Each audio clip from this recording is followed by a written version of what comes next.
Un encuentro con el Papa Francisco es parte de la agenda del presidente Rafael Correa en Europa. Cancilleres de Colombia y Ecuador analizan acuerdos comunes. Ministerio de Cultura implementa una plataforma informática.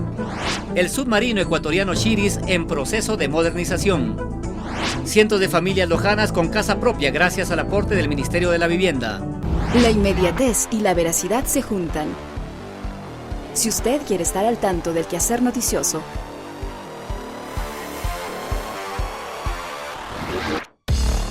conéctese a www.elciudadano.gov.es.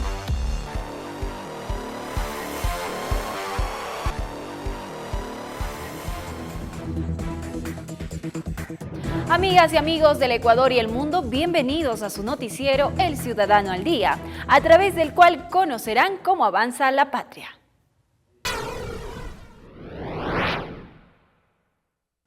Un encuentro con el Papa Francisco en Roma es parte de la agenda del presidente de la República, Rafael Correa, en su visita a Europa.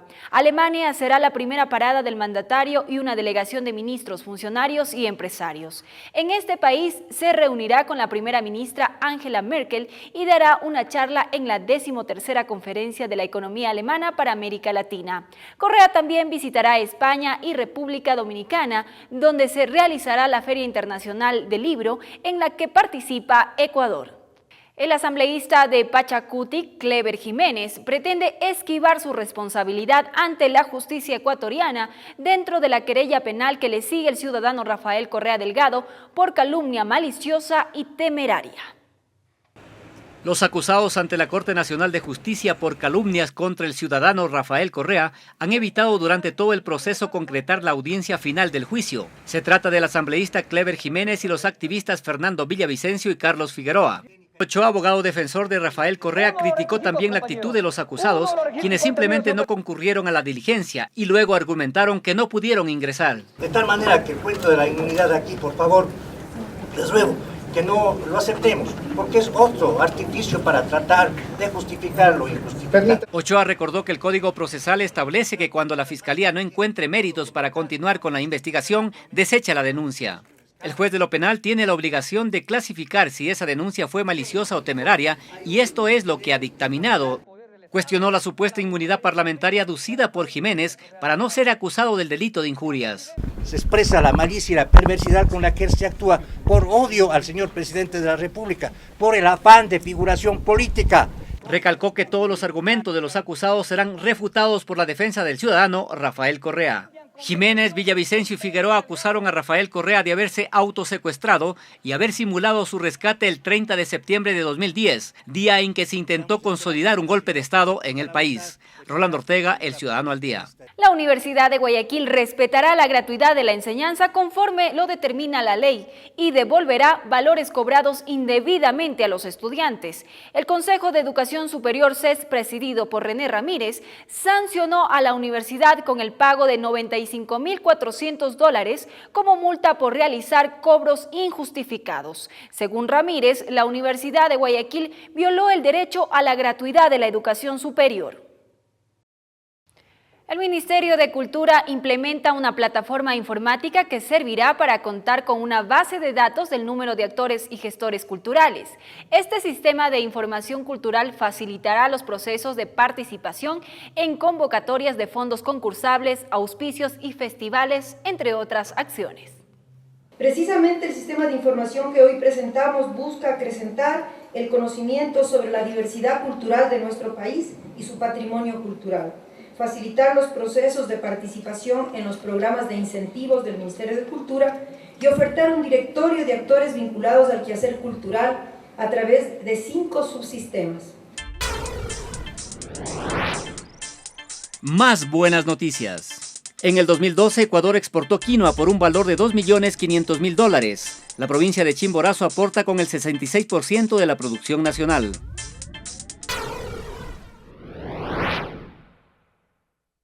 Un total de 175 familias de Celica, Paltas y Saraguro en la provincia de Loja tendrán viviendas dignas, gracias al aporte del Ministerio de Desarrollo Urbano y Vivienda, MIDUVI. Las unidades habitacionales de este programa son de 36 metros cuadrados de construcción, Constan de 2 dormitorios, sala, comedor y baño. También disponen de servicios básicos como agua potable, pozo séptico y energía eléctrica. Antes arrendaba, ahora vivo en mi casa propia feliz. Gracias al gobierno que nos ha apoyado y me siento feliz. La felicidad de los favorecidos por esta obra del Midubi es grande, porque les permite mejorar sus condiciones de vida al contar con elementales servicios básicos. Esto fue un regalo de Dios que nos hizo el gobierno. De esta manera, familias de escasos recursos del sur del país pueden contar con un techo digno sobre sus cabezas. Diego Campos, El Ciudadano al Día.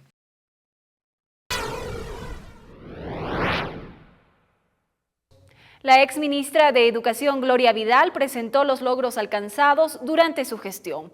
En una rueda de prensa agradeció al presidente Rafael Correa por el apoyo recibido para que el país alcance una educación de calidad y calidez. El Ministerio de Educación proyecta para el 2013 ampliar la cobertura de los programas que hasta el momento se desarrollan con éxito. Alimentación escolar, hilando el desarrollo, nuevo bachillerato ecuatoriano de educación básica para adultos y otros son los proyectos que se extenderán por todos los rincones del país. Hemos abierto y superado tasas de matriculación, tanto las tasas netas como las brutas, justamente en aquellas poblaciones más desposeídas y en aquellas poblaciones menos atendidas en gobiernos y en instancias anteriores. Muchos de estos proyectos dieron paso a la inclusión de jóvenes de 15 años y adultos con el propósito de erradicar el analfabetismo. Esa cartera de Estado apostó siempre por el mejoramiento académico, incluso alimenticio de los estudiantes a nivel nacional. La ampliación de los programas de alimentación a 200 días con una cobertura de 2.162.000 estudiantes, lo que representa más de 400 millones de raciones al año.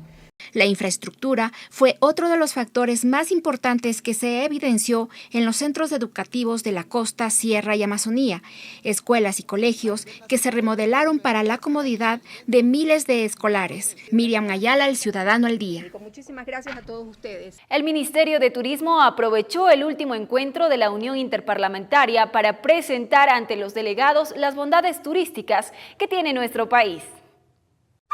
Destino Ecuador se promocionó ante parlamentarios del mundo. This is my first time and I find it very beautiful, especially here in Quito. The climate is good. Oh, la nourriture. En tout cas, c'était très bien. On a tellement bien mangé. Que bueno, decir de Ecuador que el que tenga oportunidad de visitar Quito, que por favor venga porque es una ciudad preciosa. Ante más de 1.300 parlamentarios de todo el mundo, Ecuador tuvo la oportunidad de darse a conocer en el marco de la 128 Asamblea de la Unión Interparlamentaria, que tuvo lugar del 22 al 27 de marzo en la sede del Centro de Convenciones Eugenio Espejo de Quito. El Ministerio de Turismo hizo las veces de anfitrión para este importante encuentro político mundial, en el que se destacó que esta es la perfecta oportunidad para que invitados de todo el mundo visiten, aprecien y promuevan la megadiversidad de los 4 mundos que ofrece el Ecuador. Es importante que tomemos en cuenta esas oportunidades cuando podemos recibir en el Ecuador, recibir en nuestra casa importantes embajadores, personalidades, cualquier turista que nos visita puede convertirse también en un embajador de las bondades que tiene el país. Bailes típicos andinos sacaron a relucir el asombro de los parlamentarios de todo el mundo, quienes se maravillaron de la riqueza pluricultural que posee el país, al que el ministro de Turismo identifica como el resumen del mundo. El submarino Shiri fue sometido a un proceso de modernización en los astilleros ASMAR de Chile. Con 30 años de vida operacional a cuestas, el submarino Shiri fue sometido a un completo proceso de modernización en los astilleros de ASMAR Chile. Allí, su sistema de mando y control de operaciones y de ingeniería fue actualizado con la finalidad de incrementar su capacidad operativa. Como elemento constitutivo de la Armada, este buque hoy se desplaza a los escenarios marítimos para garantizar la vida humana en el mar y adicionalmente para contribuir a evitar el cometimiento de actos ilícitos en el mar. A bordo del Bae Shiri, que tiene una longitud de 60 metros, labora una tripulación mínima de 45 personas, quienes pueden permanecer dentro de la nave hasta por 1 mes y medio aproximadamente. Para ello, el sumergible cuenta con un sistema de ventilación propio. Cuando nosotros necesitamos paralelamente cargar baterías y el snorkelizado, ese snorkel tiene una válvula que permite la admisión del aire Ese aire es utilizado para la combustión de las máquinas de combustión interna arrastran unos generadores, esos generadores producen corriente, esa corriente se almacena en las baterías y las baterías son los elementos que nos permiten propulsar a la unidad. Con el proceso de modernización al que fue sujeto el Bae Shiri, la unidad tiene la capacidad de alcanzar a detectar sonidos de otras embarcaciones hasta a 90 kilómetros de distancia. Regularmente, para la inmersión, se aplica una propulsión de 9 nudos y demora aproximadamente 2 minutos. Cuando va a entrar inmersión, por el cambio de pesos, los tanques de lastre que denominamos nosotros, que en ese momento contienen aire, son aperturadas unas válvulas, esas válvulas desahogan el aire al interior, permiten el ingreso de agua, el submarino gana peso y a través de unos flaps, el movimiento de esos elementos nos permite conducir a la unidad con cierta inclinación y hasta cierta profundidad, donde el comandante ha dispuesto la operación de la unidad. A pesar de que el espacio dentro del submarino es bastante reducido, sus ambientes están distribuidos de forma estratégica. Es así que cuenta con un área de habitabilidad, baños, cocina, estación para la tripulación, la cámara del oficial, el centro de control y los cuartos de máquinas. Tanto debajo del piso como en las paredes es normal encontrar válvulas, cables, fusibles, entre otros elementos que constituyen el sumergible. Este submarino, el Bae Shiri, hoy por hoy es la unidad más moderna con la que cuenta Sudamérica, de los pares relacionados a los submarinos tipo U-209 alemanes. Una vez repotenciado el Bae Shiri, que al momento suma más de 25.000 horas de inmersión, las autoridades de la Armada del Ecuador tienen la expectativa de que la nave continúe prestando su contingente al país por al menos otros 30 años más. Lorena Intriago, El Ciudadano. Más buenas noticias.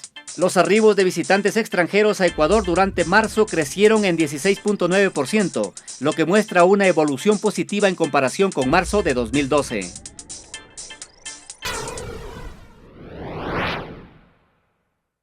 En lo internacional, en actos masivos, los candidatos presidenciales Nicolás Maduro y Enrique Capriles Radonsky finalizaron sus campañas en Venezuela.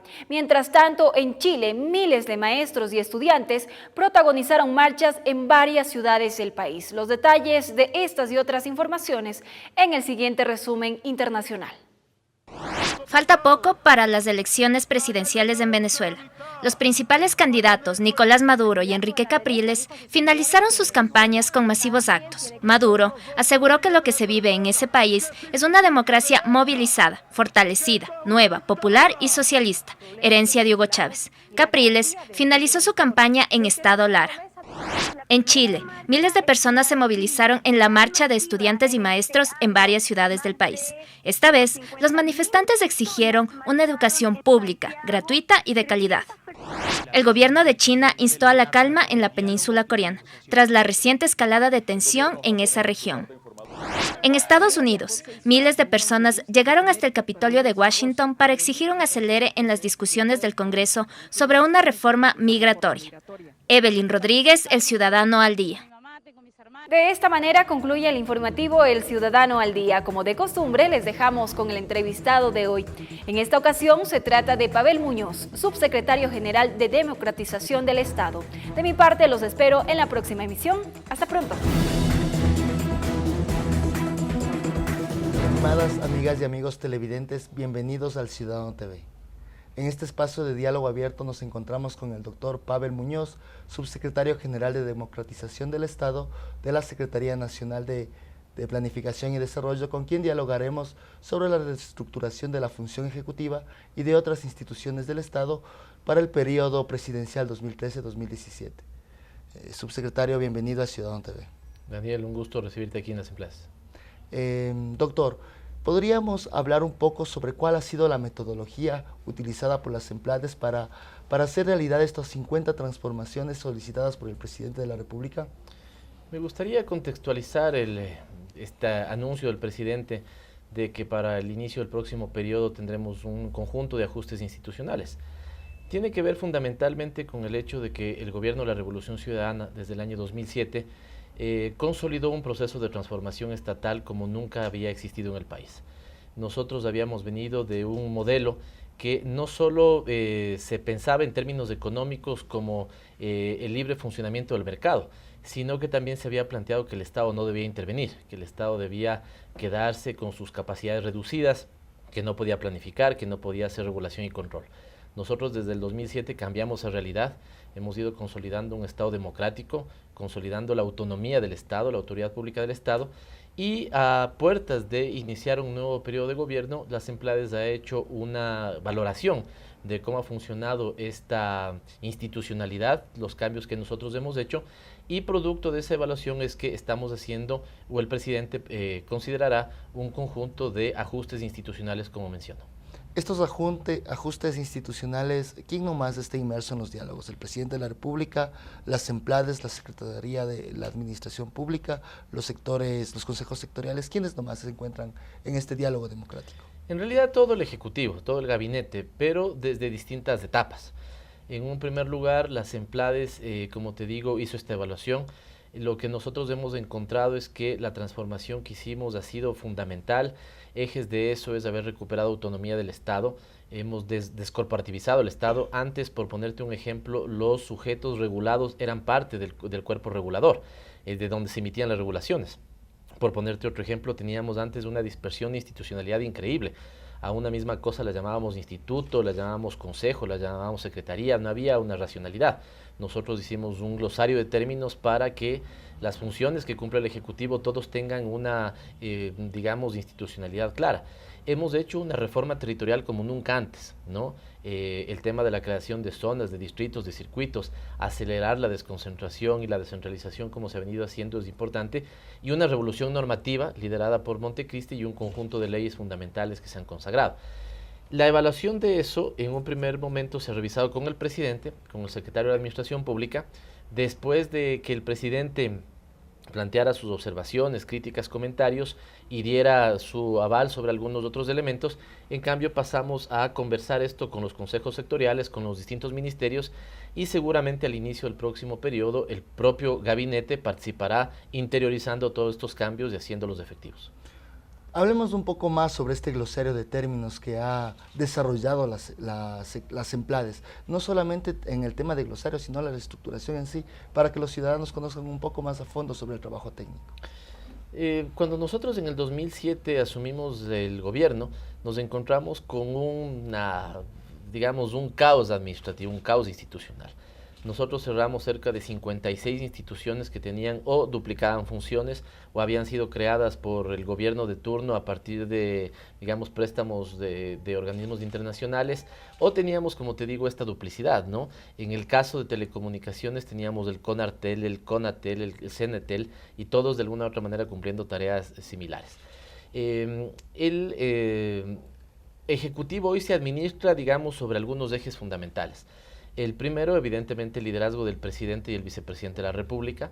Luego tenemos dos grandes oxigenadores de la función pública o de la administración, de la función ejecutiva, que son la Secretaría de Administración Pública, que se encarga, digamos, del seguimiento cotidiano de las metas de gestión, y la Secretaría Nacional de Planificación, que mira el mediano y largo plazo, y además la reestructura del Estado. Un tercer nivel está dado por los ministerios coordinadores. Estos ministerios tienen la misma jerarquía que los ministerios ejecutores, pero una tarea fundamental: coordinan un determinado sector, sea la política, sea el sector social, sea el sector estratégico. Luego vienen los ministerios ejecutores o ministerios sectoriales, como se llaman, y finalmente para el trabajo de estos ministerios pueden haber institutos de investigación o empresas públicas que ya dinamizan la gestión de cada sector. El presidente de la República ha mencionado 5 cambios fundamentales, ya los ha hecho públicos ante los medios de comunicación. El primero tiene que ver con la desaparición de 2 ministerios coordinadores, que el Ministerio Coordinador de Patrimonio y el Ministerio del Ambiente pasen al Ministerio de Sectores Estratégicos, de la misma forma que el Ministerio de Cultura y el Ministerio de Deporte pasen al Ministerio Coordinador de Desarrollo Social. ¿Qué otros cambios particulares y específicos ya se han tomado en cuenta? Este cambio parte de, digamos, fortalecer las tareas que viene haciendo cultura, que viene haciendo deporte, que viene haciendo ambiente. Como tú decías, ambiente pasará a sectores estratégicos, cultura y deporte seguramente en lo social, aun cuando estamos analizando la posibilidad de que vayan a talento humano. Este es un pedido que ha hecho el presidente y lo estamos considerando. el presidente tomará la decisión más correcta respecto a lo que el gobierno busca de los dos sectores. Otro cambio tiene que ver con la creación de una Secretaría de Gestión Política. El actual Ministerio Coordinador de la Política en realidad hace mucha tarea de gestión política y mucha de esta está hecha en territorio. Por lo tanto, la cercanía que debería haber entre los gobernadores como representantes del presidente en el territorio y como dinamizadores de la gestión política territorial debería estar cercana a eso. Y esto debería potenciarse con el diálogo con las organizaciones sociales, con el fomento de la participación ciudadana, que lo ha venido haciendo la Secretaría de Pueblos, pero que ahora será potenciado en una secretaría más sólida, digamos, de gestión política. El presidente de la República, con respecto a esta Secretaría de Gestión Política, hablaba que tendrá un trabajo transversal, es decir, será como, pongámoslo así, un superministerio. Hay tareas como la administración pública que son transversales, y la SNAP entonces, digamos, imprime su trabajo en el conjunto de ministerios. Otra secretaría de estas características, de un peso nacional y un peso transversal, somos nosotros, la Secretaría de Planificación, nuestro trabajo con los GATS, nuestro trabajo, digamos, desde la planificación al conjunto de las funciones del Ejecutivo, tienen ese peso. Y evidentemente la tarea política es un tema transversal, es un tema territorial, supone un diálogo con otras funciones del Estado y en ese sentido también tendrá un peso importante la Secretaría de Gestión Política. ¿Los cambios estarán listos para el 24 de mayo del 2013, día de la posesión del presidente de la República? Muchos de ellos. Yo creo que lo importante es entender los ejes que sostienen los cambios, ¿no? Y estos ejes básicamente son dos, yo diría. El primer eje es una profundización político-programática. Los resultados del 17 de febrero son contundentes, gozamos con el apoyo ciudadano y ese apoyo ciudadano se debe a que tuvimos una propuesta de gobierno.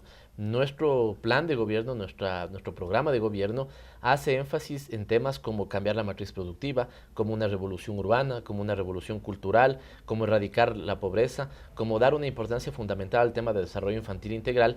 Y estos elementos, para que puedan ser adecuadamente gestionados, ameritan arreglos institucionales. Así que te diría que ahí está el primer gran eje. ¿Por qué necesitamos arreglos institucionales? Porque le ofrecimos a la ciudadanía profundizar la revolución en algunos ámbitos y esto seguramente obedece a que tengamos que dinamizar la institucionalidad. Y el otro tiene que ver con optimización funcional. El presidente lo ha planteado así: nosotros somos un gobierno que cree en la eficacia, nosotros somos un gobierno que cree en la eficiencia, somos un proyecto político que apela por el socialismo del buen vivir y creemos que el socialismo no está en ningún caso peleado con la eficiencia. Por lo tanto, si en algún caso tenemos que optimizar funcionalmente, tenemos que unir instituciones, tenemos que adscribir unas a otras, lo vamos a hacer en procura de que tengamos un Estado que siga funcionando bien, que lo haga mejor que lo ha venido haciendo. Para nosotros calidad y excelencia son temas que deben marcar la tarea de los próximos 4 años y en ese sentido necesitamos una institución que procure esa calidad, procure esa excelencia. Los nuevos 3 ejes de la Revolución Ciudadana para el 2013-2017 son la revolución urbana, del conocimiento y cultural. En este sentido, estas 3 revoluciones le imprimen también su grado de complejidad a las 50 transformaciones que plantea el gobierno central.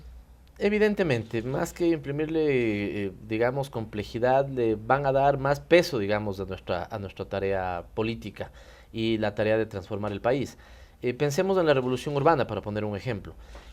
Necesitamos mayor corresponsabilidad de los GATS, necesitamos romper este problema social que ha sido el tema de las invasiones. No podemos seguir teniendo asentamientos urbanos donde no hay servicios.